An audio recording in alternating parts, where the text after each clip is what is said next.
Bonjour à tous et content de vous retrouver donc pour cette vidéo en ce dimanche matin. Alors aujourd'hui là je suis du côté de la Somone parce que en fait voilà, j'ai une abonnée donc Aminata qui fait partie de la diaspora sénégalaise hein, et donc elle vit en France et elle m'avait demandé par WhatsApp s'il était possible qu'à l'occasion je puisse visiter son terrain puisqu'elle avait fait une construction sur place. Alors en temps normal je vous le dis, je ne peux pas répondre à toutes les demandes parce que effectivement j'en ai beaucoup qui vont dans ce sens-là hein. On me demande d'aller visiter soit un bien qui appartient donc à un Sénégalais de l'étranger ou alors un terrain, puis que je puisse donner mon avis. Mais là, exceptionnellement, je l'ai fait et en même temps, j'en profite donc pour faire pour cette vidéo. Alors donc, je suis sur le terrain donc de Aminata. D'ailleurs, si elle regarde la vidéo, je la salue.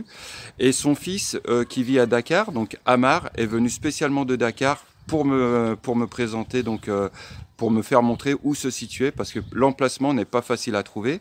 Donc d'ailleurs, je le remercie parce qu'il est venu spécialement de Dakar en ce dimanche matin pour m'amener directement sur le terrain de sa maman. D'accord? Donc voilà, donc vous voyez, donc nous sommes sur le terrain et donc derrière, il y a une construction en fait, un début de construction. Et donc Aminata m'expliquait qu'elle a fait ça il y a quelques années de ça, à l'époque, qu'elle est passée donc par un chef de chantier hein, sur place et que malheureusement, le jour où elle est venue donc au Sénégal pour voir un petit peu l'avancée des travaux, elle s'est rendue compte qu'il manquait des choses, dont des portes, des portails, etc. et qu'elle a arrêté net la construction. D'accord? Donc là, je vais vous faire visiter ça tout de suite après l'intro. Je vous donnerai mon avis, et c'est d'ailleurs l'avis que je ferai remonter donc à Amar et à sa maman Aminata. Et puis ensuite, je finirai donc par le bureau pour vous parler justement de la procédure pour acquérir l'extrait du casier judiciaire sénégalais, puisque j'en ai fait la demande cette semaine. D'accord? Sur ce, à tout de suite.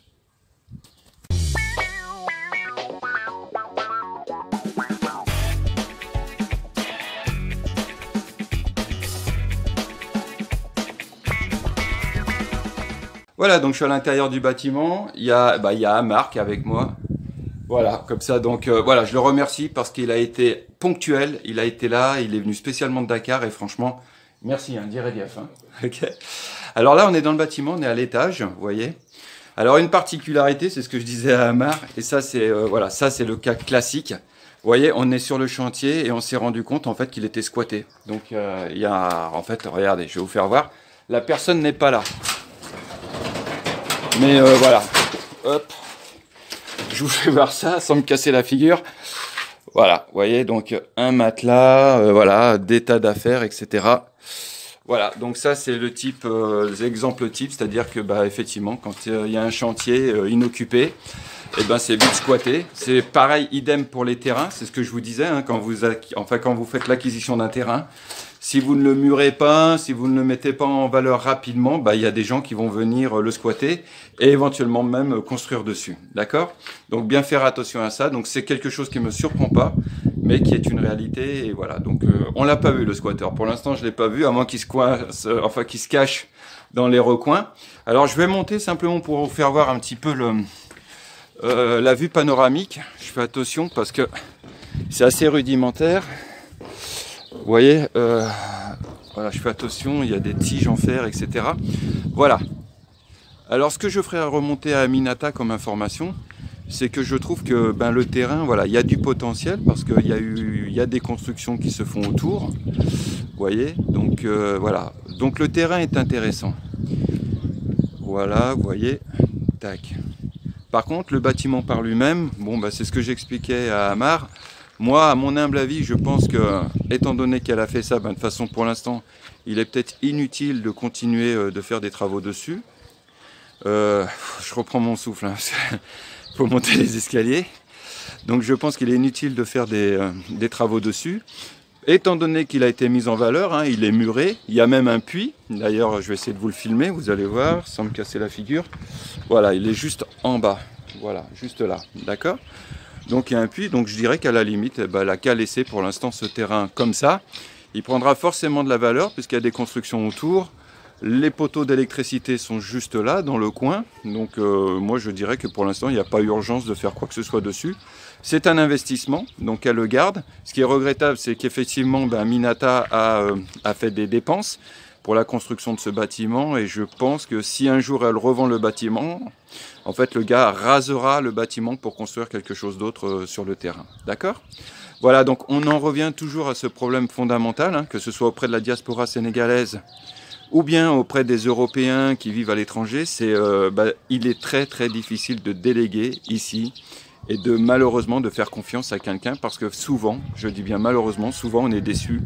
Soit la personne n'est pas à la hauteur de nos attentes, enfin des attentes de celui qui fait construire, ou voilà, ou celui qui envoie l'argent de l'étranger, ou alors des fois malheureusement c'est que la personne est complètement ou carrément malhonnête, et donc elle profite des envois d'argent pour détourner une partie de l'argent pour d'autres dépenses personnelles généralement, d'accord ?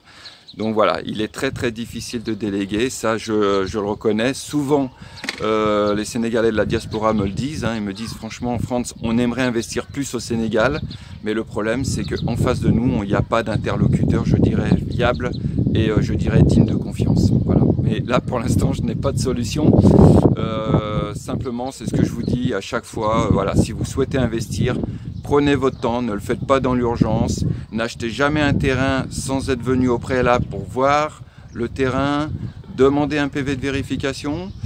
Dans le cadre d'une construction, je dirais que l'idéal c'est d'être sur place, parce que faire construire et de gérer ça à distance, franchement c'est pas facile, honnêtement. D'accord ?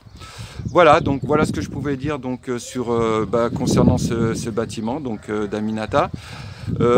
Aminata, donc je t'enverrai quelques photos par l'intermédiaire donc de WhatsApp, hein, et puis voilà, je ferai un compte rendu.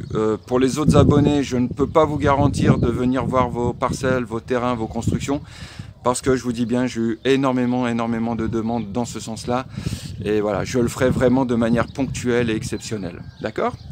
Voilà, donc là je vais redescendre et puis donc on va se retrouver du côté de plein sud, où là je vous expliquerai la procédure pour l'acquisition, enfin pour obtenir le casier judiciaire, l'extrait du casier judiciaire sénégalais. Sur ce, à tout de suite. Voilà, donc je reprends la vidéo, donc j'ai quitté la Somone, là je suis revenu à Saly.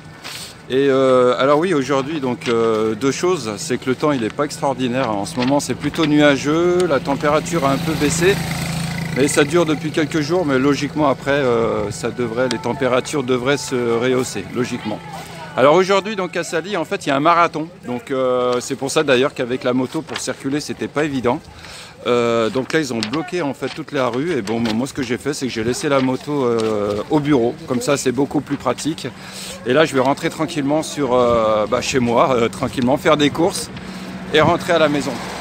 Alors pour finir donc la vidéo aujourd'hui, donc ce que je voudrais vous dire, c'est comment acquérir l'extrait du casier judiciaire sénégalais, d'accord ?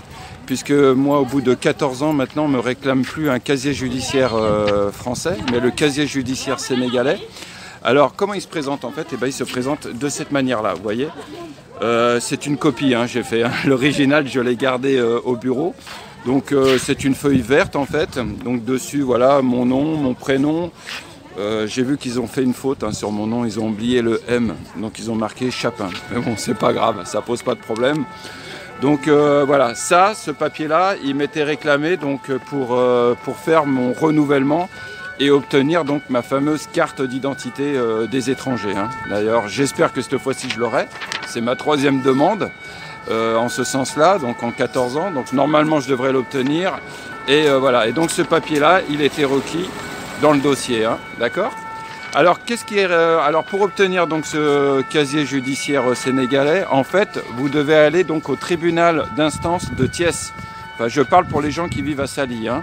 Donc c'est le tribunal d'instance de Thiès, c'est là-bas que vous devez faire une demande. Qu'est-ce qui vous est réclamé ? Il vous est réclamé donc une photocopie donc de votre passeport, un extrait de date de naissance et un certificat de résidence. Alors le certificat de résidence s'obtient soit auprès de la mairie ou soit auprès du chef de quartier. Ça dépend de l'emplacement de votre lieu de résidence. D'accord ? Moi par exemple j'habite route de Djimbar, et pour obtenir le certificat de résidence, j'ai dû donc aller à la mairie et je l'ai obtenu dans la matinée. D'accord ?